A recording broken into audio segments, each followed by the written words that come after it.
إن الحمد لله نحمده ونستعينه ونستغفره ونؤمن به ونتوكل عليه ونعوذ بالله من شرور أنفسنا ومن سيئات أعمالنا من يهده الله فلا مضل له ومن يضلله فلا هادي له وأشهد أن لا إله إلا الله وحده لا شريك له وأشهد أن محمدا عبده ورسوله أما بعد فإن خير الحديث كتاب الله وخير الهدي هدي محمد صلى الله عليه وسلم وشر الأمور محدثاتها وكل محدثة بدعة وكل بدعة ضلالة وكل ضلالة في النار أما بعد وقال سبحانه وتعالى في القرآن الكريم أعوذ بالله من الشيطان الرجيم بسم الله الرحمن الرحيم والمؤمنون والمؤمنات بعضهم أولياء بعض يأمرون بالمعروف وينهون عن المنكر ويقيمون الصلاة ويؤتون الزكاة ويطيعون الرسول ويطيعون الله ورسوله أولئك سيرحمهم الله إن الله عزيز حكيم. عن أبي هريرة رضي الله تعالى عنه قال عن النبي صلى الله عليه وسلم يقول تنكح المرأة لأربعين لمالها ولحسابها وزمالها ولدينها فاصبر بذات الدين تربت يداك রাহুল বুখারী আও কামা ক্বালা নবী সাল্লাল্লাহু আলাইহি ওয়াসাল্লাম রব্বি ইশরাহ লি সাদরি ওয়া ইয়াসসির লি আমরি ওয়াহলুল উকদাতাম মিন লিসানি ইয়াফকাহু কাওলি। সমস্ত প্রশংসা আল্লাহ সুবহানাহু ওয়া তাআলার জন্য, যিনি আমাদেরকে জুমার সালাত আদায় করার জন্য জামে মসজিদে হাজির হওয়ার তৌফিক দান করেছেন। আমরা সকলেই বলি আলহামদুলিল্লাহ। দরুদ এবং সালাম বর্ষিত হোক সাইয়্যিদুল মুরসালিন খাতামুন নাবিয়্যিন রাহমাতুল লিল আলামিন, যিনি আমাদেরকে দিন বোঝা এবং আমল করার জন্য সহজ করে দিয়েছেন, যার মাধ্যমে আল্লাহ রাব্বুল আলামিন দিনকে বোঝা এবং এই দিনের উপরে টিকে থাকা, দিনের যে সমস্ত ইবাদত বন্দেগী করা, এটাকে আমাদের জন্য সহজ করে দিয়েছেন। সেই নবীর প্রতি দরুদ এবং সালাম বর্ষিত হোক। আমরা সবাই বলি আল্লাহুম্মা সাল্লি আলাইহি আল্লাহুম্মা বারিক আলাইহি। শান্তি বর্ষিত হোক আমরা জুমার সালাতে যারা হাজির হয়েছে আমাদের সকলের উপরে। আজকের জুমার আলোচ্য বিষয়বস্তু হচ্ছে মুসলিম মা ও বোনদের সম্পর্কে। আমরা এই মসজিদের মেম্বারে অথবা মাঠে ময়দানে যে আলোচনাগুলো করে থাকি, সে আলোচনাগুলো হয় ইয়া আইয়ুহান নাস। নাস অর্থ মানুষ। এই মানুষদের সম্পর্কে আলোচনা করা হয়। এই মানুষের ভিতরে কি শুধু পুরুষরাই মানুষ, না মহিলারাও মানুষ? তাহলে আলোচনা কিন্তু পুরুষদের জন্য হয়, মহিলাদের জন্যও হয়, অর্থাৎ সব আলোচনাগুলোই হয় সবার জন্য। ইয়া আইয়ুহাল্লাযিনা আমানু, ইমানদারদের উদ্দেশ্যে যখন কোনো আলোচনা করা হয় তো ইমানদার পুরুষও হয়, ইমানদার মহিলারাও আছে, তাই না? তাহলে আমাদের প্রত্যেকটা আলোচনাই কিন্তু পুরুষ এবং মহিলা উভয়ের জন্য। কিন্তু মা বোনদের আক্ষেপ যে সব সময় পুরুষদের সম্পর্কে আলোচনা করা হয়, মা বোনদের সম্পর্কে কোনো আলোচনা মসজিদে হয়ই না। এটা কিন্তু আসলে একটা দৃষ্টিভঙ্গির অভাব। নাচ বলতে যে মানুষ শুধু মনে করে যে পুরুষরাই মনে হয় নাচ, মা বোনেরা কিন্তু এটাকে ভাবে না যে এই আলোচনাও তাদের জন্য হয়ে থাকে। তো যাই হোক, তারপরেও বিশেষ করে আমরা আজকের আলোচনা করব একটু মা বোনদের উদ্দেশ্য করে।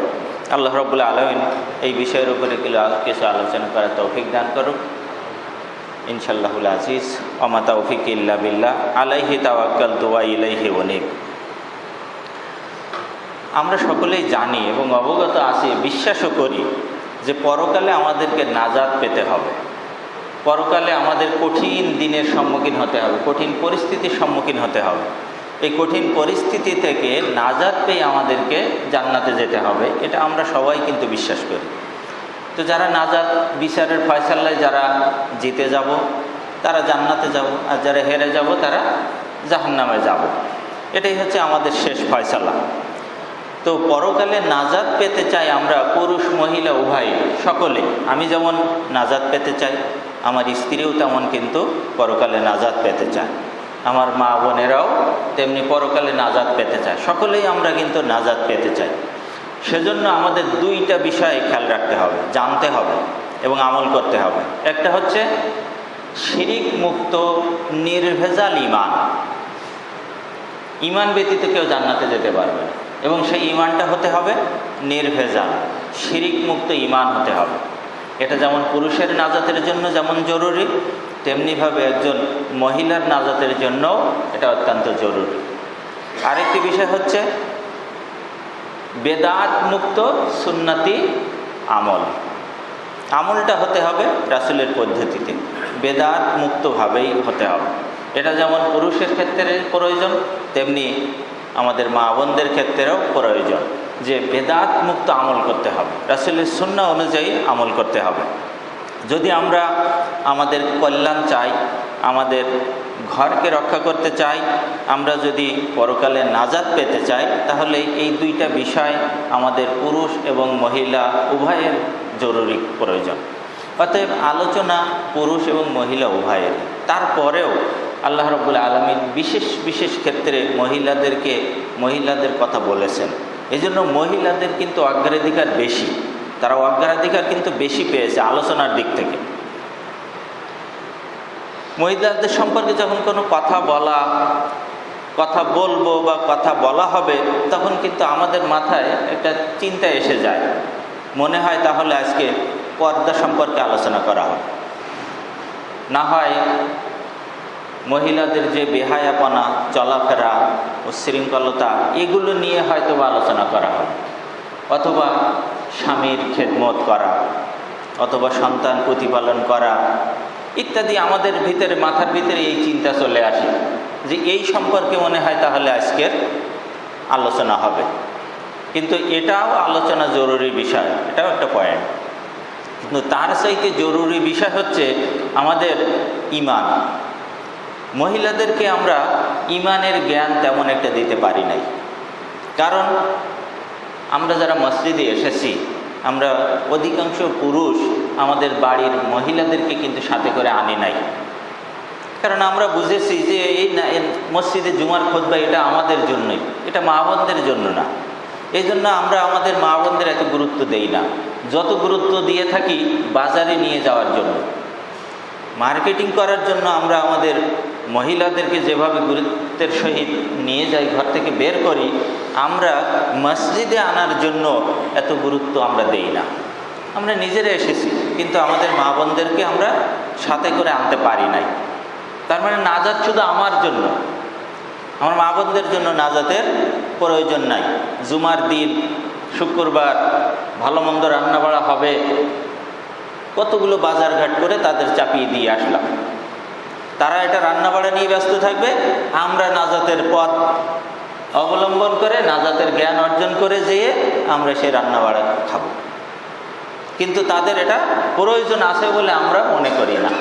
সে কারণেই আমাদের অধিকাংশ মসজিদগুলোতে, আমাদের দেশের, বাধা দেওয়া হয়েছে মহিলাদেরকে মসজিদে আসতে। কারণ এগুলো তাদের প্রয়োজন নাই, তারা শুধু স্বামীর খেদমত করবে, সন্তান প্রতিপালন করবে, এই 5 ওয়াক্ত সালাত আদায় করবে, সিয়াম পালন করবে, এটাই যথেষ্ট। কিন্তু একজন পুরুষের নাজাতের জন্য যেমন নির্ভেজাল ঈমানের জ্ঞানের প্রয়োজন আছে, একজন মহিলাকেও তেমনিভাবে তার নির্ভেজাল ঈমানের জ্ঞানের প্রয়োজন আছে। নাজাতের জন্য একজন পুরুষের যেমন বেদাত মুক্ত আমলের প্রয়োজন আছে, একজন মহিলারও নাজাতের জন্য কিন্তু বেদাত মুক্ত আমলের প্রয়োজন আছে। কারণ আল্লাহ রাব্বুল আলামিন বলেছেন, ইয়া আইয়ুহাল্লাযিনা আমানু ইযা নুদিয়া লিস-সালাতি মিন ইয়াউমিল জুমআহ। ঈমানদারদেরকে আল্লাহ রাব্বুল আলামিন বলছেন, হে ঈমানদারগণ, যখন জুমার সালাতের জন্য তোমাদেরকে আহ্বান করা হয়, তাহলে ঈমানদার পুরুষ এবং নারী উভয়কে, শুধু কিন্তু পুরুষদের জন্য বলা হয়নি যে হে পুরুষেরা তোমরাই কেবল জুমার দিনে আজান হওয়ার সাথে সাথেই মসজিদে প্রবেশ করো, তা কিন্তু বলা হয়নি। ঈমানদারদেরকে বলা হয়েছে, অর্থাৎ ঈমান পুরুষ এবং মহিলা সকলকেই বলা হয়েছে। ইয়া আইয়ুহাল্লাযীনা আমানু, হে ঈমানদারগণ, ইযা নুদিয়া লিস-সালাতি মিন ইয়াউমিল জুমআ, যখন জুমার দিনে সালাতের জন্য তোমাদেরকে আহ্বান করা হয়, ফাসআউ ইলা যিকরিল্লাহ, তখন আল্লাহ স্মরণের জন্য তোমরা এগিয়ে আসো, আহ্বানে সাড়া দাও। ওয়াজারুল বাইয়া, ক্রয় বিক্রয়কে বন্ধ করো। তাহলে আজান হয়ে গেলে ক্রয় বিক্রয় করা জায়েজ নাকি না হারাম? এটা হারাম, নিষিদ্ধ, কারণ আল্লাহ রাব্বুল আলামিন নিষেধ করেছেন। আল্লাহ রাব্বুল আলামিন কি এটাও বলে দিবেন যে মহিলাদের রান্না বাড়াও করা হারাম?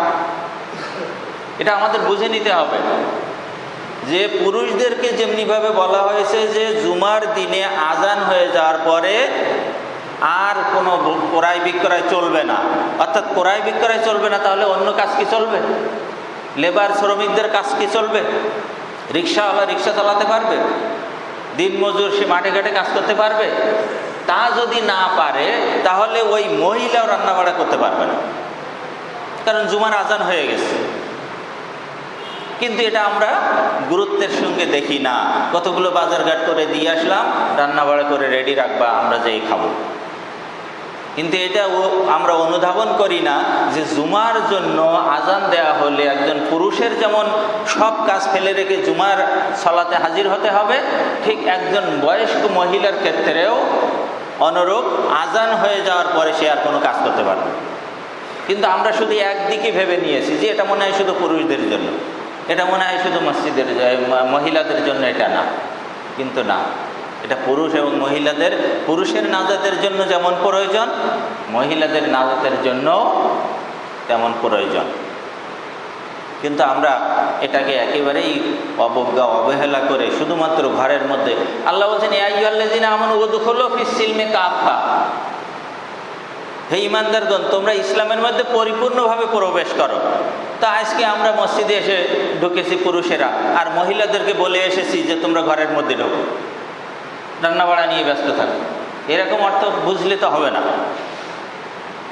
যেমন পুরুষদেরকে ইসলামের মধ্যে পরিপূর্ণভাবে প্রবেশ করতে হবে, তেমনিভাবে মহিলাদেরকেও কিন্তু ইসলামের মধ্যে পুরোপুরিভাবে প্রবেশ করতে হবে, কারণ আল্লাহ পুরুষ এবং মহিলা উভয়কেই উদ্দেশ্য করেছে।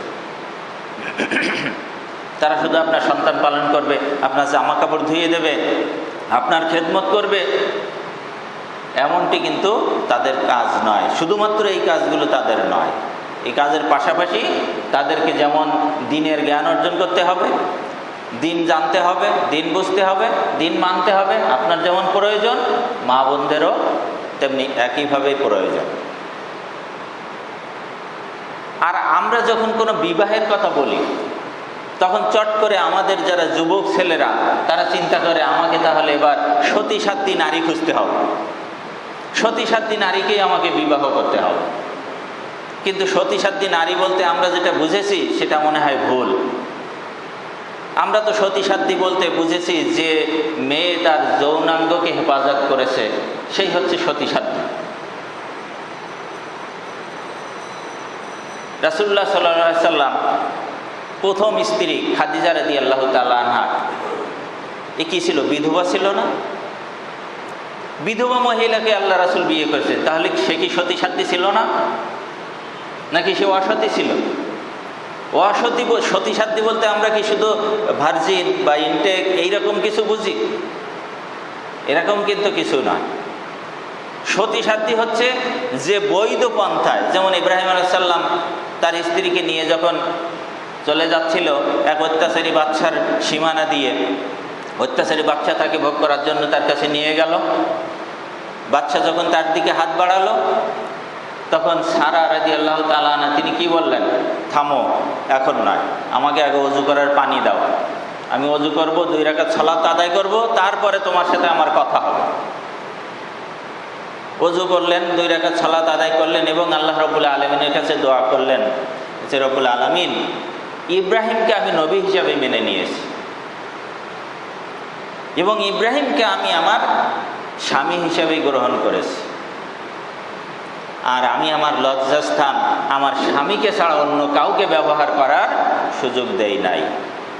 অতএব এই অত্যাচারী বাচ্চা যেন আমার উপরে কোনো রকম বিজয়ী হতে না পারে। আল্লাহ রাব্বুল আলামিন দোয়া করলেন, কারণ সে তার লজ্জাস্থানের হেফাজত করেছিল, সে অন্য কাউকে ব্যবহার করতে দেয় নাই, সে ছিল সতী সাধ্বী নারী। তাহলে রাসূল সাল্লাল্লাহু আলাইহি ওয়াসাল্লাম যে মেয়েকে বিবাহ করলেন বিধবা, তাহলে সে তো তার সতীত্ব আগেই হারিয়ে ফেলেছে নাকি, কারণ অন্যের ঘর করে আসছে। তাহলে সতী সাধ্বী ওইটাই নয়। সতী সাধ্বী নারী হচ্ছে যে মহিলা তার বৈধ পন্থা, যেমন তার বিবাহ হয়েছিল, তার স্বামী বৈধ ছিল, তার স্বামীর সাথে সে তার সব কাজ করেছে, এরপরে তার স্বামী মারা গেছে, সে বিধবা হয়ে গেছে, সে তার যৌনাঙ্গকে আর কারোর কাছে সুপার্দ করে নাই, এ হচ্ছে সতী সাধ্বী নারী। কিন্তু আমরা তো এর ভিন্নতা বুঝি, যে সতী সাধ্বী নারী ওইটা নয়। যে বয়সে আমাদের মেয়েরা বিবাহের উপযুক্ত হয়, অর্থাৎ সরকারি নিয়ম অনুযায়ী, যেমন 18 বছর না হলে বিবাহের উপযুক্ত হয় না, এই বয়সে রাসূলের স্ত্রী মা আয়েশা রাদিয়াল্লাহু তাআলা আনহা বিধবা হয়, তাই না?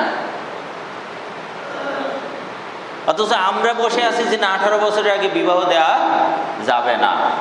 অথচ এই 18 বছরেই আল্লাহ রাসূলের স্ত্রী মা আয়েশা রাদিয়াল্লাহু তাআলা আনহা বিধবা হয়ে গেলেন। তো সতী সাধ্বী নারী বলতে আমরা ওইটাই বুঝবো যে তার সতীত্বকে, যে তার লজ্জাস্থানকে বৈধ পন্থা ছাড়া, বৈধ স্বামী ছাড়া অন্য কারোর কাছে ব্যবহার হতে দেয় নাই, সেই হচ্ছে সতী সাধ্বী নারী।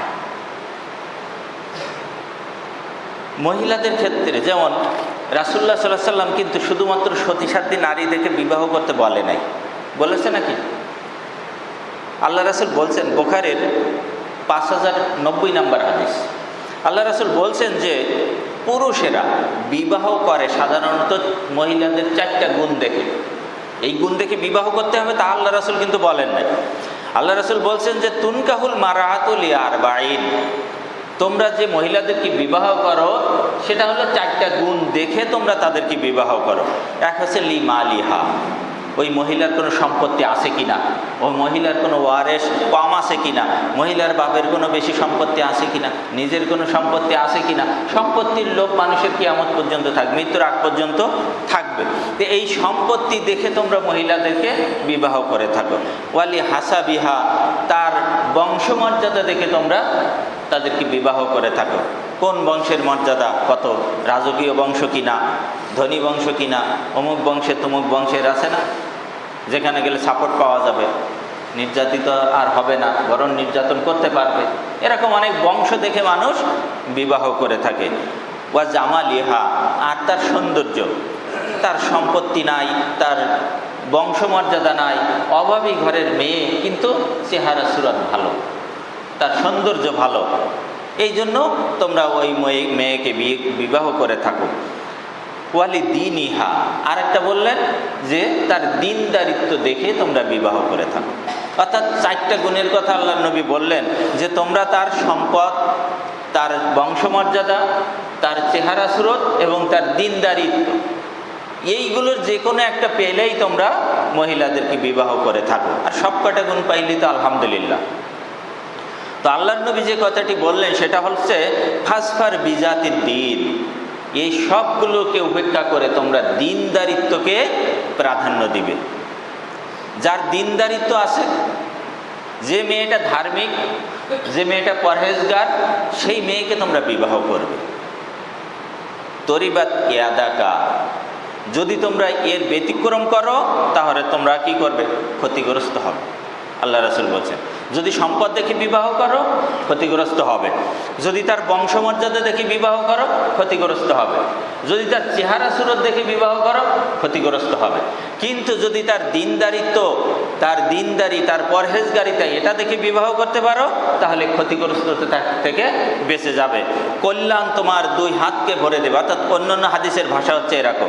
আরেকটা হাদিসে আসছে যে যদি তোমরা এই মহিলাকে দিনদারিত্ব ব্যতীত অন্য গুণ ও যৌবনগান দেখে বিবাহ করো, তাহলে তোমরা লাঞ্ছিত হবে, অপমানিত হবে, দুনিয়ার জীবনেও পরকালীন জীবনেও।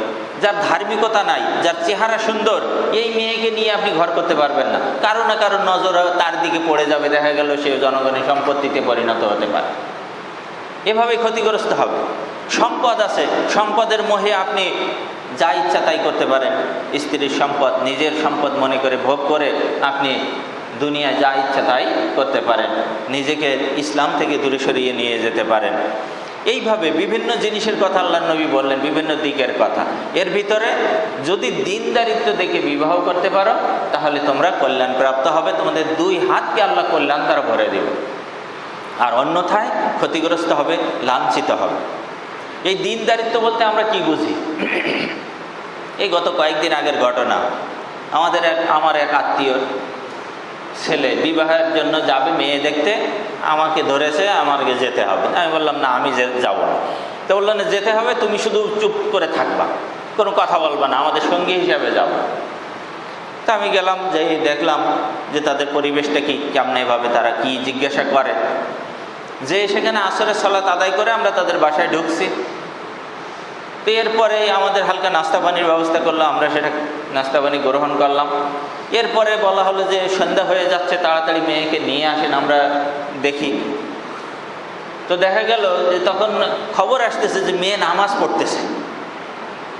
চিন্তা করে দেখেন কি ধার্মিকতা, কি নামাজি।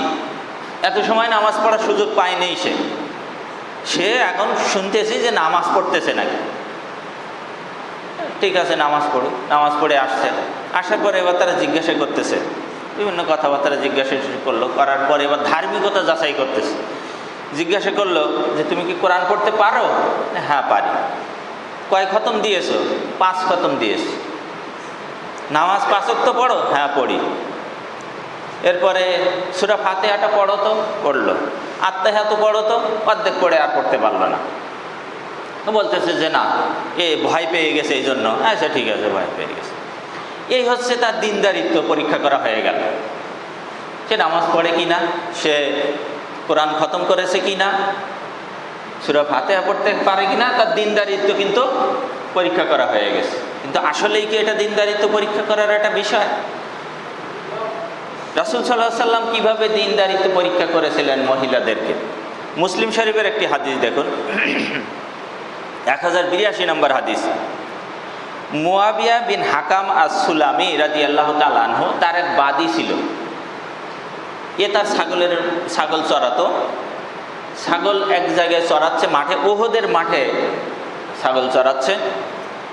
তো এই সময় সেই তার মনিব বাড়িওয়ালা মালিক সে যে উপস্থিত, দেখলো যে একটা নেকড়ে বাঘ এসে একটা ছাগল নিয়ে চলে গেছে।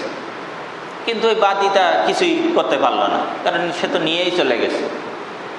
তখন রাগ হয়ে সে বলছে যে আমার তো মানুষের শরীর, আমার শরীরে রাগ উঠে গেল, আমি তাকে একটা থাপ্পড় মারলাম। থাপ্পড় মারার পরে আমি অনুতপ্ত হলাম যে মেয়েটাকে মারলাম, আমি হলেও তো ঠেকাতে পারতাম না, সে তো নেকড়ে নিয়েই চলে গেছে, আমি তো ঠেকাতে পারতাম না, তা আমি কেন তাকে মারলাম? সে অনুতপ্ত হয়ে আল্লাহ রাসূলের কাছে আসছে, ইয়া রাসূলুল্লাহ, আমি এই অপরাধ করে ফেলেছি, এখন আমি কি এই আমার ভাদি, আমার এই দাসীটাকে কি মুক্ত করে দিতে পারি? তা আল্লাহ রাসূল বলছেন, ওই দাসীটাকে আমার কাছে নিয়ে আসো। দাসীটাকে নিয়ে আসা হলো। দাসীটাকে এবার আল্লাহ রাসূল জিজ্ঞাসা করছেন যে আইন আল্লাহ, আল্লাহ কোথায়? ক্বালাত ফিস সামায়। মহিলা জবাব দিল, আল্লাহ আসমানে। ক্বালা মান আনা, আর আমি কে? ক্বালাত আনতা রাসূলুল্লাহ। মহিলা জবাব দিল, আপনি হলেন আল্লাহর রাসূল। ক্বালা আতিকিহা ফাইন্নাহা মুমিনাতুন।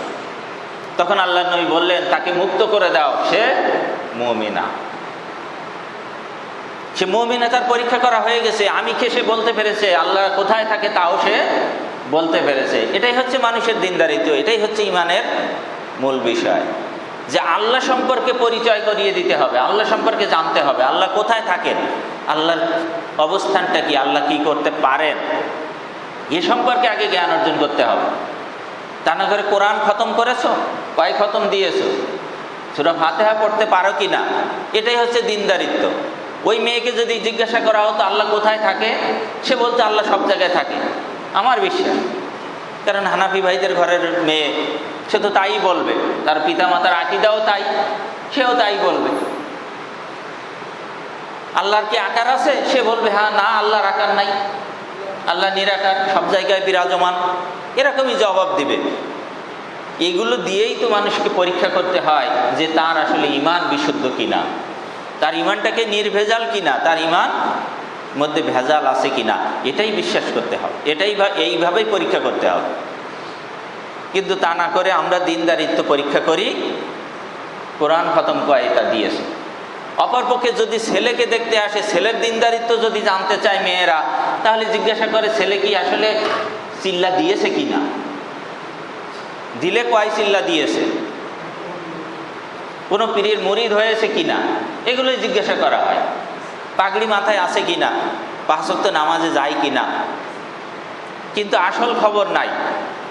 যদি কোনো ব্যক্তি আল্লাহ নিরাকার এই বিশ্বাস করে, আল্লাহ সব জায়গায় বিরাজমান এই বিশ্বাস নিয়ে যদি সে মৃত্যুবরণ করে, তাহলে তার পরিণাম জাহান্নাম, কারণ তার ঈমানই নাই, সে তো বিশুদ্ধ ঈমানের অধিকারী হতে পারে নাই, আল্লাহ সম্পর্কে তার ধারণা নাই, তার স্রষ্টাকে সে তো জানেই না। এরপরে আমরা যখন ওই মহিলার আবার দেখলাম যাওয়ার সময় একটা বই নিয়ে গিয়েছে, সে বইটা কি বেহেশতি জেওয়ার, তাকে দেওয়ার জন্য বেহেশতি জেওয়ার দিচ্ছে তাদের। এই বইগুলো হচ্ছে কেচ্ছা কাহিনী আর বেদাত আর ভুলে ভরা। আব্দুর রহিম বাগেরহাটি মারা গেছেন, আল্লাহ রাব্বুল আলামিন তাকে জান্নাত নসিব করুন।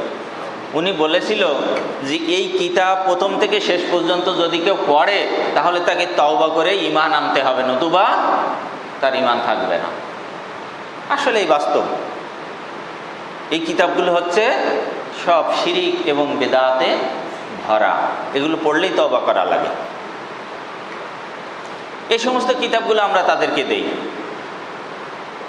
আমরা যখন মেয়েদেরকে এই শিক্ষা দেই না যে মেয়ে, তুমি যখন কোনো ছেলেকে বিয়ের প্রস্তাব আসবে, সেই ছেলে মদ গাঁজা খায় কিনা, নেশাগ্রস্ত কিনা, এই নেশাগ্রস্ত ছেলের কাছে তুমি বিবাহ বসবে না, এই কথা কিন্তু আমরা মেয়েদেরকে শিক্ষা দেই না। সে শিরিক করে কিনা, এই শিরিক করে এমন কোনো ছেলের সাথে তুমি বিবাহ বসবে না, এ কথা কিন্তু আমরা মেয়েদেরকে বলি না। আমরা ধরে নিয়ে একটা চাপাই দেই, আর মেয়ের পক্ষ চিন্তা করে যে অবস্থা ভালো, ভালো চাকরি করে, এই সুযোগ হাতছাড়া করা যাবে না। এই চিন্তা ভাবনা করেই তো আমরা আমাদের সন্তানদেরকে ওইভাবেই লালন পালন করে গড়ে তুলেছি। আমরা আমাদের সন্তানদেরকে শিরিক কী জিনিস এটা শিক্ষা দিতে পারি নাই, আমরা আমাদের সন্তানদেরকে বেদাত কী জিনিস এটা শিক্ষা দিতে পারি নাই। যার কারণে আজকে আপনি আমি যত বেদাতের সঙ্গে না জড়িত, তার চাইতে বেশি বেদাতের সঙ্গে জড়িত হচ্ছে আমাদের মা ও বোনেরা। আপনার বিবাহর বার্ষিকী মনে নাই কবে বিবাহ করেছেন, কিন্তু আপনার স্ত্রীর ঠিকই মনে আছে যে কবে আপনার বিবাহ হয়েছিল। ওই দিনটা আসলে ঠিকই সে ঘটা করে কিছু হয় রান্না বাড়া করবে, না হয় আপনাকে অন্য কিছু একটা উপহার দেবে। হঠাৎ করে দেওয়ার পরে বলবে এইটাই আজকে বিবাহ বার্ষিকী না আমাদের, মনে করায় দেয়। মহিলাদেরকে সন্তান গর্ভে আসলে কি বেদা, কি করতে হবে, 5 মাস গেলে কি খাওয়াতে হবে, 7 মাসে কি খাওয়াতে হবে, সন্তান লালন পালন করার ক্ষেত্রে কি, সন্তান জন্মদিন কবে, সন্তানের মৃত্যুবার্ষিকী কবে, এগুলো সব আমাদের মহিলাদের মাথার ভিতরে আছে, তারা সব সেভ করে রেখেছে। কিন্তু এগুলো যে শিরিক, এগুলো যে বেদাত, এ সম্পর্কে কিন্তু তাদের কোনো ধারণা নেই। এজন্য ঘরের মধ্যে শিরিক এবং বেদাত চর্চা বেশি হয়। আবু সাঈদ খুদরি রাদিয়াল্লাহু তাআলা আনহু তিনি ঘরে ঢুকলেন, ঢুকে দেখলেন যে খাটের নিচে যেন কে যেন আবার হঠাৎ করে ঢুকে গেল। তো তিনি একটু উকি দিয়ে দেখলেন একজন মহিলা ঘরের খাটের মধ্যে ঢুকিয়ে গেছে। তার স্ত্রীকে বললেন ও কে? বলছে যে আমাকে ঝাড়ফুঁক করার জন্য এই মহিলা এসেছে, তুমি যদি দেখে ফেলো এই কারণেই আমি তাকে লুকিয়ে থাকার জন্য পরামর্শ দিছি। তখন ওই মহিলাকে বের করে দিয়ে বলল যে আজ থেকে আমার এই পরিবার এই শিরিক মুক্ত পরিবার হিসেবে আমি ঘোষণা করলাম, অর্থাৎ আমার পরিবারে কোনো শিরিক চলবে না। এই যে ঝাড়ফুঁক যে কায়দায়, এগুলো শিরিক, এই শিরিক কায়দায় ঝাড়ফুঁক চলবে না, তাবিজ কবজ ব্যবহার করা চলবে না। মহিলারা গোপনে তাবিজ ব্যবহার করে যা আপনারা আমার চোখে পড়ে না, অর্থাৎ এগুলো কিন্তু মহিলাদের দ্বারাই বেশি হয়, এই শিরিক এবং বেদাত। ঘরের মধ্যে বেদাতের চর্চাটা বিশেষ করে মা বোনদের দ্বারাই হয়।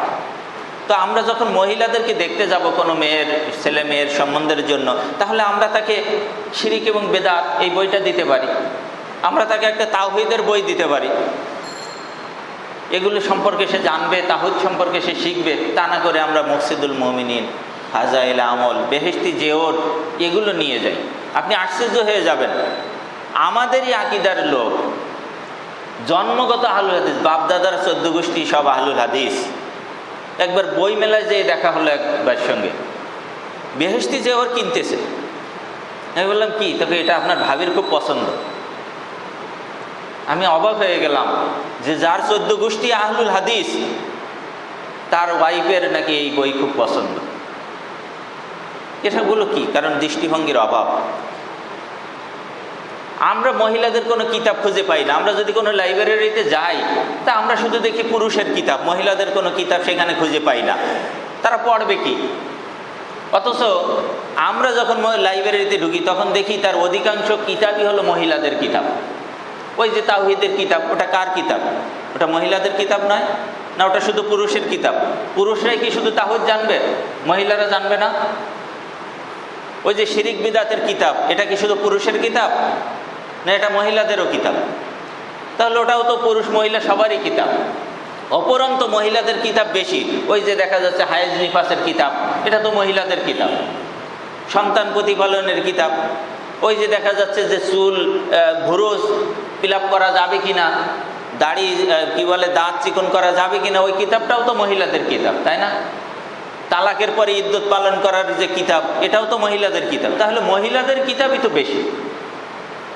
কোরআনের 114টা সূরার মধ্যে একটা সূরাও কিন্তু পুরুষের সূরা পাওয়া যাবে না, যাবে? অথচ আল্লাহ সুবহানাহু ওয়া তাআলা মহিলাদের জন্য একটা সূরা নির্ধারণ করে দিয়েছেন, সূরা নিসা। কিন্তু আমাদের দৃষ্টিভঙ্গির অভাব, যার কারণে আমরা এগুলো খুঁজে পাই না। সবই চিন্তা করি সব পুরুষের কিতাব, সব পুরুষের ব্যাপার। এজন্য আল্লাহ রাব্বুল আলামিন কোরআনুল কারীম নাজিল করেছেন শুধু কি পুরুষদের জন্য না মহিলাদের জন্য? আল্লাহ বলছেন ইয়া আইয়ুহাল নাস, হে মানব সকল। এই মানব সকল বলতে কি পুরুষ এবং মহিলা সকলকেই বোঝানো হয়েছে, তাই না? ইয়া আইয়ুহাল্লাযিনা আমানু, হে ঈমানদারগণ, পুরুষ এবং মহিলা সকলকেই বোঝানো হয়েছে। মুসলিম মহিলাদের দৃষ্টিভঙ্গি দেখুন, অর্থাৎ জ্ঞানী মহিলাদের দৃষ্টিভঙ্গি কেমন হওয়া উচিত দেখেন। আমাদের মহিলারা খুঁজে পায় না, কিন্তু রাসূলের স্ত্রী উম্মে সালামা রাদিয়াল্লাহু তাআলা আনহা, মুসলিম শরীফ 5772 নম্বর হাদিস, তিনি বলছেন যে আন্নাহা ক্বালাত কুনতু আসমাউন নাস ইয়াযকুরুনাল হাউজ, আমি মানুষের কাছে শুনেছি, অন্যান্যদের কাছে শুনেছি যে হাউজে কাউসার সম্পর্কে আলোচনা করতে, কিন্তু আমি রাসূলের মুখ থেকে কোনোদিন শুনি নাই এইটা যে হাউজে কাউসার সম্পর্কে আলোচনা রাসূল নিজে করেছেন, এটা আমি শুনি নাই, কিন্তু অন্যের কাছ থেকে আমি শুনেছি।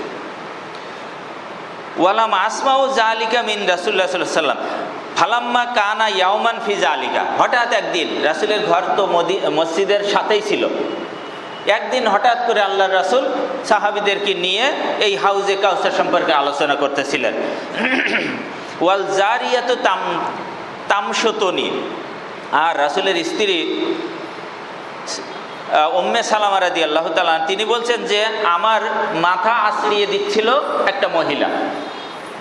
সেই সময় আল্লাহর রাসূল এই হাউজে কাউসার নিয়ে সাহাবীদের সামনে আলোচনা করতেছিলেন, সেই সময় একটা মহিলা আমার মাথা আছড়াই দিচ্ছিল। ফাসামিয়তু রাসূলুল্লাহ সাল্লাল্লাহু আলাইহি ওয়াসাল্লাম ইয়াকুলু, হঠাৎ করে আমি শুনতে পেলাম যে আল্লাহর রাসূল বলছে আইয়ুহান নাস, হে মানব সকল, হে মানুষেরা, তোমরা দৃষ্টি আকর্ষণ করার জন্য বলছে, হে মানব সকল তোমরা আমার দিকে খেয়াল করো। ফাকুলতুলিল জারিয়াতি, তখন আল্লাহ রাসূলের স্ত্রী বলছে, তার সেই যে মাথা আশ্রিয়ে দিচ্ছিল তাকে বলছে যে তুমি আমার পাশ থেকে একটু সরে যাও, কারণ আল্লাহর নবী আমাকেও সম্বোধন করেছেন কিছু বলার জন্য। ফাকুলতু ইন্নাহা দার রেজাল, তখন ওই দাসী মহিলা যে মাথা আশ্রয় দিচ্ছিল সে বলছে, আল্লাহ রাসূল তো আইয়ুহান নাস বলে পুরুষদের সম্বোধন করেছেন, আপনাকে সে সম্বোধন করেন নাই। ওয়ালাম ইয়াদুন নিসা, মহিলাদেরকে তো সম্বোধন করেন নাই, আল্লাহ রাসূল তো পুরুষদেরকে সম্বোধন করেছেন। ফাকুলতু ইন্নী মিনান নাস, আল্লাহ রাসূলের স্ত্রী বলছেন, আল্লাহ রাসূল বলছেন ইয়া আইয়ুহান নাস, হে মানব সকল, আর ইন্নী মিনান নাস, আমিও সেই মানুষের মধ্যে একজন। সুতরাং আল্লাহ রাসূল যখন বলছেন ইয়া আইয়ুহান নাস, তো পুরুষ এবং মহিলা সকলকেই তিনি উদ্দেশ্য করেছেন। সুতরাং আমি হলাম সেই মানুষদের মধ্যে একজন, সুতরাং তুমি একটু আমার কাছ থেকে সরে যাও, আল্লাহ রাসূলের বর্ণনাটা আমি শুনবো। হাউজে কাউসার। তাহলে রাসূলের স্ত্রী ইয়া আইয়ুহান নাস বলার সাথে সাথে বুঝেছিলেন যে আল্লাহ রাসূল শুধু পুরুষদেরকে উদ্দেশ্য করেন নাই, আমাদের নারীদেরকে উদ্দেশ্য করেছেন। কিন্তু আমাদের সমাজের মহিলারা আলোচনা করলেই মনে করে যে ওটা সব পুরুষদের জন্য, ওটা আমাদের জন্য না। রাসূলের মসজিদের পিছনের অংশ থাকতো মহিলাদের জন্য।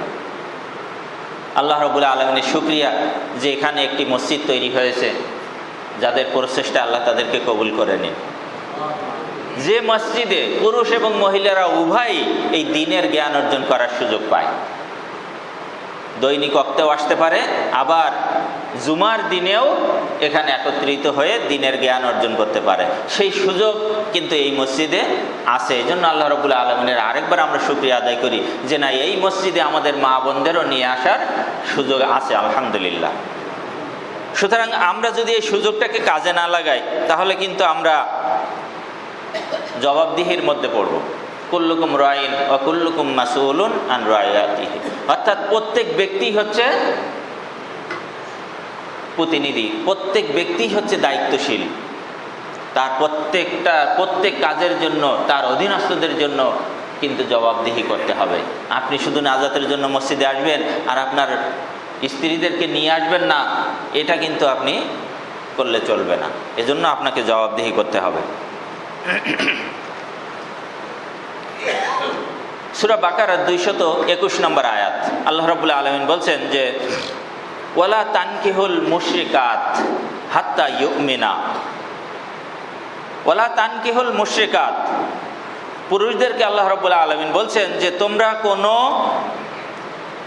মুশরিকা মহিলাকে বিবাহ করবে না। এই যখনই এই কথাটা বলা হয় তখন আমাদের মাথা চিন্তা চেতনা চলে যায় হিন্দু বৌদ্ধ খ্রিস্টানদের দিকে, যে তাহলে কোনো হিন্দুকে বিবাহ করা যাবে না, তাহলে কোনো খ্রিস্টানকে বিবাহ করা যাবে না। কিন্তু আপনার ঘরেই যে মহিলা শিরিক করে, সে যে মুশরিক, সে সম্পর্কে কিন্তু আমাদের কোনো খবর নাই। আছে কোনো খবর? অর্থাৎ যেই শিরিক করে সেই তো মুশরিক নাকি? তাই সে মুসলিম হতে পারে, সাইতে হিন্দু বৌদ্ধ খ্রিস্টান যেই হতে পারে, যে কেউ হতে পারে। যে পরিবারের লোকজন মাজারে সাজদা দেয়, মাজার পূজারী, তারা কি মুশরিক নয়? তারাও মুশরিক। তাহলে সেই পরিবারের মেয়ে কি মুশরিক হবে না মুমিন হবে? ইল্লা মাশাআল্লাহ, দু একজন ভিন্ন কথা, কিন্তু অধিকাংশই কি হবে? পিতামাতারই অনুসারী হবে, তাই না? তা পিতামাতার অনুসারী হলে আল্লাহ রাব্বুল আলামিন বলছেন যে তোমরা কোনো মুশরিক মহিলাকে বিবাহ করবে না। তাহলে আপনাকে যাচাই বাছাই করতে হবে যে এই পরিবার মুশরিক কিনা, এই পরিবার শিরকের সাথে জড়িত কিনা, এই পরিবার, এই মেয়েটা যাকে আমি বিবাহ করব সে মুশরিক কিনা, সে শিরিক করে কিনা, তা অবশ্যই আমাদেরকে যাচাই বাছাই করতে হবে। হাত্তা ইউমিনা, যতক্ষণ না সেই মহিলা ঈমানদার না হয় ততক্ষণ তাকে বিবাহ করা যাবে না, এটা হারাম। আল্লাহ রাব্বুল আলামিন বলেছেন ওয়ালা আমাতু মুমিনাতুন খায়রুম মিন মুশরিকাত, এই মহিলার যে বাদী দাসী, একজন মুমিন বাদী বা দাসী বা একেবারেই অভাবগ্রস্ত বা চেহারা খারাপ এমন মহিলা ওই মুশরিক মহিলার চাইতেও কিন্তু অনেক ভালো। আল্লাহ রাব্বুল আলামিন বলছেন যে একজন মুমিনা, সে যদি বাদী হয়, সে যদি কারো দাসী হয়, সে যদি অভাবী হয়, সে যদি কুৎসিত হয়, তবুও ওই মুশরিক মহিলার চাইতেও সে কিন্তু অনেক ভালো। ওয়ালাউ আযাবাতকুম, যদিও ওই মুশরিক মহিলা তোমাকে আকৃষ্ট করে থাকে, প্রেমে পড়ে গেছে একজন মুশরিক মহিলার সঙ্গে, কিন্তু তার চাইতে আল্লাহ রাব্বুল আলামিন বলছেন যে ওকে ছেড়ে দিয়ে, ওকে বাদ দিয়ে, ওর সাথে সম্পর্ক ছিন্ন করে তওবা করে ফিরে এসে ওই মুমিন মহিলা, যে বাদী, যে দাসী, যে অভাবী, যার চেহারা খারাপ, সে যদি মুমিনা হয় তাকে তোমরা বিবাহ করো। ওয়ালা তানকিহুল মুশরিকিনা হাত্তা ইউমিনু, শুধু পুরুষদের ক্ষেত্রে বলেছেন যে মহিলা মুশরিক হলে বিবাহ করা, তা কিন্তু নয়, মেয়েদেরকেও আল্লাহ রাব্বুল আলামিন বলছেন যে কোনো মুশরিক ছেলেকে তোমরা বিবাহ করবে না। যদি কোনো মুমিন ছেলে, সে যদি কারো দাসী হয় বা অভাবী হয়, খেটে খাওয়া দিন মজুর হয়, তার চেহারাও খারাপ হয়, তবুও সে উত্তম ওই স্বাধীন মুশরিকের চাইতেও। সুতরাং মহিলাদেরকেও আল্লাহ রাব্বুল আলামিন বলছেন যে কোনো পুরুষকে তোমরা বিবাহ করবে না, যদিও ওই মুশরিক পুরুষ তোমাকে আকৃষ্ট করে থাকে, তবুও বিবাহ করবে না। কারণ কি? কারণ আল্লাহ রাব্বুল আলামিন বলছেন উলাইকা ইয়াদউনা ইলান নার, এরা তো তোমাকে জাহান্নামের দিকেই আহ্বান জানায়। আপনার ঘরে একজন মুশরিক মহিলা যদি এসে থাকে, ও কোনোদিন ফজরের সালাত আদায় করবে না, আপনাকেও ডেকে দিবে না। ডেকে দিবে? কারণ সেই তো ফজর পড়বে না, তা আপনাকে ডাকবে কেন? বরং আপনি যদি তাকে ডাকেন সে আরো বিরক্ত হবে। আপনি তাকে ডেকে মসজিদে চলে গেলেন, সে দেখা গেল এক কাতি শুয়েছিল, অন্য কাতি শুয়ে এটা ভান দেখালো, যায় নামাজের বিছানাটা যেখানে ছিল একটু সরাই রাখলো, এমনিভাবে অভিনয় করে আপনি এসে দেখলেন যে না, আমার মহিলা মনে হয় নামাজ পড়িছে, সালাত আদায় করেছে, কারণ দেখতেছি যে সেটা আরেক দিকে ঘুরে শোয়া, যায় নামাজের বিছানাটাও আরেকভাবে রাখা, তাহলে বোঝা যাচ্ছে যে সে আসলে সালাত আদায় করেছে। কিন্তু যদি সে মুশরিক হয়ে থাকে, সে কিন্তু সালাত আদায় করবে না, কারণ সে নিজে জাহান্নামে যাবে এবং আপনাকেও জাহান্নামে নিয়ে যাবে।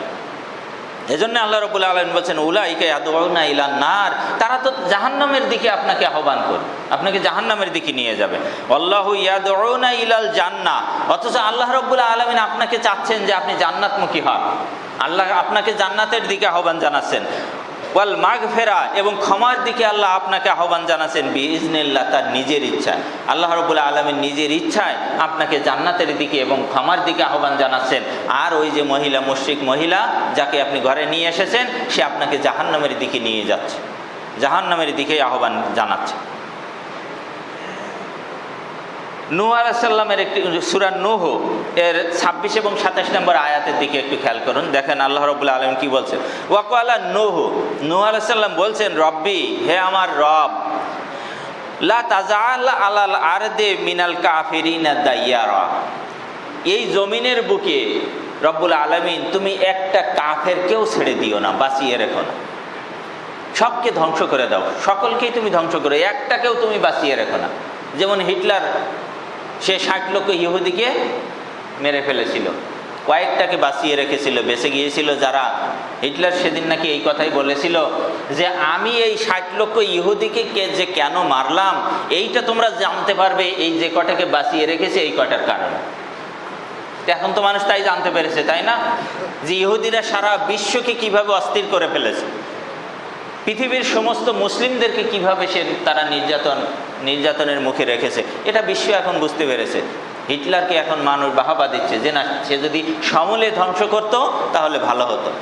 তা নূহ আলাইহিস সালাম এরকমই একটি দোয়া করেছিলেন আল্লাহ রাব্বুল আলামিনের কাছে, যে এই জমিনের বুকে তুমি একজন কাফেরকেও তুমি বাঁচিয়ে রেখো না। কেন বাঁচিয়ে রেখো না?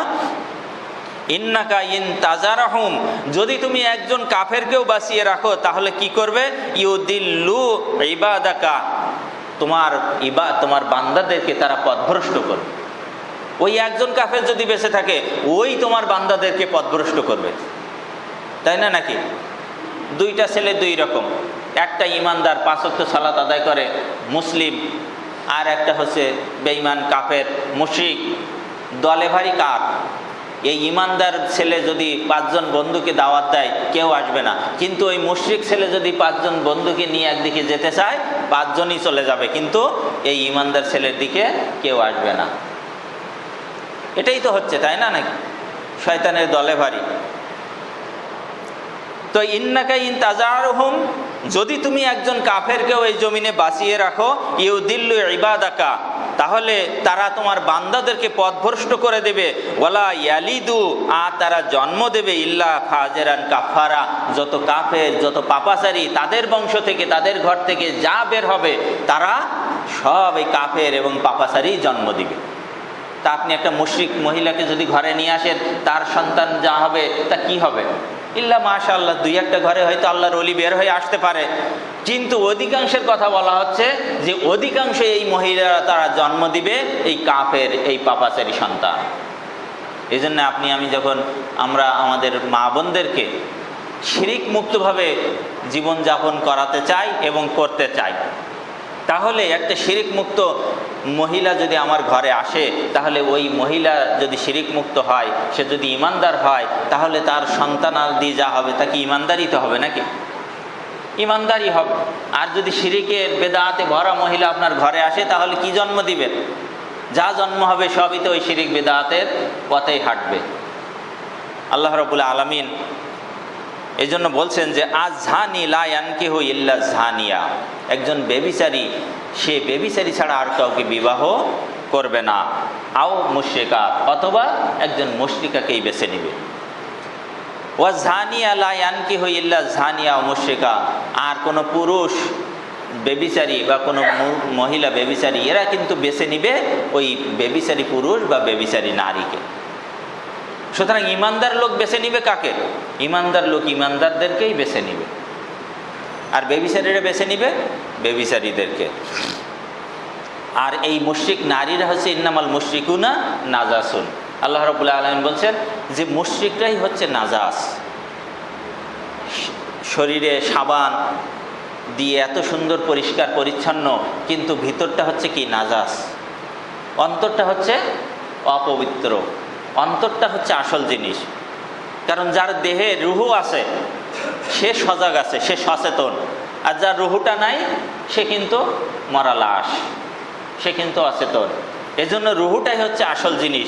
আর রুহুর পবিত্রতাই হচ্ছে কালিমা শাহাদাতের মাধ্যমে আপনার রুহুটাকে পাক পবিত্র করতে হবে, আত্মার পবিত্রতা আনতে হবে। কালিমা শাহাদাত নির্ভেজাল ইমানের মাধ্যমে। আর ইন্নামাল মুশরিকুনা নাজাসুন, একজন মুমিন পুরুষের সঙ্গে একজন খবিস, একজন নাজাসাত, একজন অপবিত্র মহিলা কেমনে সংসার করতে পারে? সংসার করাও সম্ভব নয়। উপর দিয়ে দেখা যাচ্ছে সেন আতর মেখে কি সুন্দর ঘেরান, কিন্তু ওর ভিতরটা তো পচা গন্ধ, দুর্গন্ধ। এটা তো আমরা চিন্তা করি না। আমরা শুধু চিন্তা করি আগে দৃশ্যধারী, তারপরে গুণ বিচারি, ভিতরে কি আছে পরে দেখবো, আগে তো দেখতে ভালো লাগে। সে মুশরিক হোক আর কাফের হোক আর বেঈমান হোক, এগুলো আমাদের জাজ বিচার বা বিশ্লেষণ করার সুযোগ নাই। যদি মুসলিম যদি ছেলে এবং মেয়ে উভয়ই ইমানদার হয়, আল্লাহ রাব্বুল আলামিন বলছেন ওয়াল মুমিনুনা ওয়াল মুমিনাত, পুরুষও ইমানদার, মহিলাও যদি ইমানদার হয়, বাদুহুম আউলিয়াউ বাদ, তারা তো একে অপরের বন্ধু। ফজরের সালাতে একে অপরকে জাগিয়ে দেবে, ভালো কাজে একে অপরকে পরামর্শ দিবে। তা'মুরুনা বিল মারুফ ওয়া তানহাউনা আনিল মুনকার, তারা একে অপরকে ভালো কাজের পরামর্শ দিবে এবং খারাপ কাজ থেকে ফিরিয়ে রাখবে। আর যদি ঘরের মহিলা যদি মুশরিকা হয়, কাফের হয়, সে যদি ইমানদার না হয়, তাহলে আপনারা ইনকামের সোর্সে দেখবে না, খালি অবৈধ পথে ইনকাম হোক আর যেভাবে হোক, খালি আনো আর দাও। কিন্তু আপনার ঘরের মহিলা যদি ইমানদার হয়, তাহলে আপনি যখন নিয়ে আসবেন তখন জিজ্ঞাসা করবে তোমার বেতন এই খরচ করার পরে এই থাকে, এ দিয়ে তুমি এইগুলো কেমনে নিয়ে আসো? প্রশ্নের সম্মুখীন হতে হবে, প্রশ্ন করবে, জিজ্ঞাসা করবে। কিন্তু যদি বেঈমান কাফের হয়, তাহলে সে তো জিজ্ঞাসা করবে না। হালাল আর হারাম জাজ বিচার তো তার নাই, আনো আর দাও, এটাই হবে তার। তো আল্লাহ রাব্বুল আলামিন বলছেন যে পুরুষ ইমানদার, যে মহিলা ইমানদার, তারা একে অপরের বন্ধু, তারা পরস্পরকে ভালো কাজের আদেশ করে এবং খারাপ কাজ থেকে নিষেধ করে। তারা পরস্পর ওয়ায়ুকিমুনাস সালাত আদায় করে, যাকাত ফরজ হলে তারা যাকাত দেয়। আল্লাহ রাব্বুল আলামিন বলছেন এই ঘরের মধ্যে উলাইকা সায়ারহামুহুমুল্লাহ, ওয়াসিরে আল্লাহ রাব্বুল আলামিনের পক্ষ থেকে রহমত বর্ষিত হবে। তাদের খায়ের বরকত তাদের সংসারের মধ্যে আসবে, অল্পে তারা তুষ্ট থাকবে। তারা না খেয়ে থাকলেও বাহিরের লোকজন বুঝবে না যে এরা না খেয়ে আছে।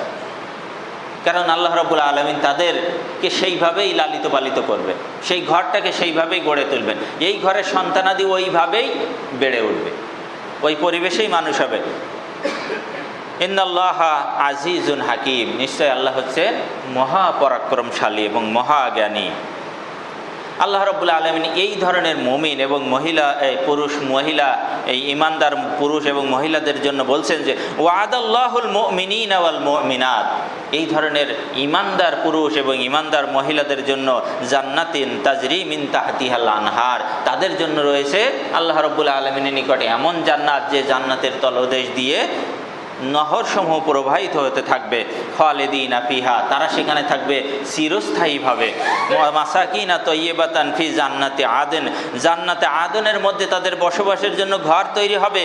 ওয়া রিদওয়ানুম মিনাল্লাহি আকবার, আর আল্লাহ রাব্বুল আলামিনের সর্বোচ্চ সন্তুষ্টিটা তাদের উপরে পতিত হবে। রিদওয়ানুল্লাহ, আল্লাহর সর্বোচ্চ সন্তুষ্টি, আকবার বলা হয়েছে, আল্লাহর সর্বোচ্চ সন্তুষ্টিটা তাদের উপরে পতিত হবে। জালিকা হুয়াল ফাউজুল আজিম। তাহলে আমাদেরকে, আমাদের পরিবারদেরকে শিরিক মুক্ত পরিবারে করার জন্য এই মসজিদে আমাদেরকে নিয়ে আসতে হবে আমাদের মা বোনদের। এই যে আলোচনাগুলো হলো মা বোনদের সম্পর্কে কিছু আলোচনা সংক্ষিপ্ত আকারে, আজকে যারা আসে নাই তারা তো আলোচনা শুনতেই পারে নাই, তারা তো রান্নাবাড়া নিয়েই ব্যস্ত আছে। আর আমরা যারা শুনলাম, আমরা চেষ্টা করব যেন আগামীতে আমরা যেমন জাহান্নাম থেকে বাঁচতে চাই, আমরা যেমন মুক্তি পেতে চাই, ঠিক অনুরূপভাবে আমরা আমাদের স্ত্রীদেরকেও জাহান্নাম থেকে মুক্তি দিতে চাই এবং তারাও যেন জাহান্নাম থেকে মুক্তি পায়। সেজন্য আমরা যেমনিভাবে আজান হয়ে গেলে আমরা মসজিদের পানে ছুটে আসি, তার আগে থেকে প্রস্তুতি নিয়ে আমরা আমাদের মা বোনদেরকে সমস্ত কর্ম থেকে বিরত রেখে তাদেরকেও যেন আমরা মসজিদে আনতে পারি। যে আলোচনাটা আগে হয়ে গেছে, পরে যারা এসেছে তারা শুনতে পারে নাই, যেমন ইয়া আইয়ুহাল্লাযীনা আমানু ইযা নুদিয়া লিস-সালাহ, আল্লাহ রাব্বুল আলামিন বলছেন যে যখন জুমার দিন তোমাদেরকে মসজিদে আসার জন্য, জুমার সালাত আদায় করার জন্য আহ্বান জানানো হয়, তখন তোমরা ফাসআউ ইলা যিকরিল্লাহ, তখন তোমরা দলে দলে মসজিদের মধ্যে প্রবেশ করো, আল্লাহর জিকিরের জন্য তোমরা এগিয়ে আসো। কিন্তু আমরা পুরুষেরাই শুধু আসি আর মা বোনদেরকে ঘরে ঢুকিয়ে রেখে এসেছি। তারা তরি তরকারি কোটা বাটা নিয়ে ব্যস্ত থাকবে, আর আমরা নাজাতের জন্য এসে দিন শিক্ষা করে বাসায় যেয়ে এরপরে লবণ না হলে আবার চিল্লাপাল্লা, ঝাল একটু বেশি হয়ে গেলেও চিল্লাপাল্লা করবো তাদের উপরে। তাদের নাজাতের জন্য এটাই যথেষ্ট যে না আমার খেদমত করবে, রান্না বাড়া করবে। কিন্তু না, আমরা যেমন ইসলামের মধ্যে পরিপূর্ণভাবে ঢুকবো, আমাদের মা বোনদেরকেও ইসলামের মধ্যে পরিপূর্ণভাবে ঢুকতে হবে। আমার নাজাতের জন্য যা প্রয়োজন, আমার মা বোনদেরও নাজাতের জন্য সেটা প্রয়োজন। সুতরাং আসুন আমরা আমাদের মা বোনদেরকে অন্তত পক্ষে জুমার দিনে একটু মসজিদমুখী করি, মসজিদে নিয়ে আসি, যাতে করে তারা দিন শিখতে পারে, নিজেদেরকে জাহান্নাম থেকে মুক্ত করতে পারে। আল্লাহ রাব্বুল আলামিন যেন আমাদেরকে সেই তৌফিক দান করেন। আকুলু কাউলি হাযা আস্তাগফিরুল্লাহ লি ওয়া লাকুম ওয়া লিসাইরিল মুসলিমিন।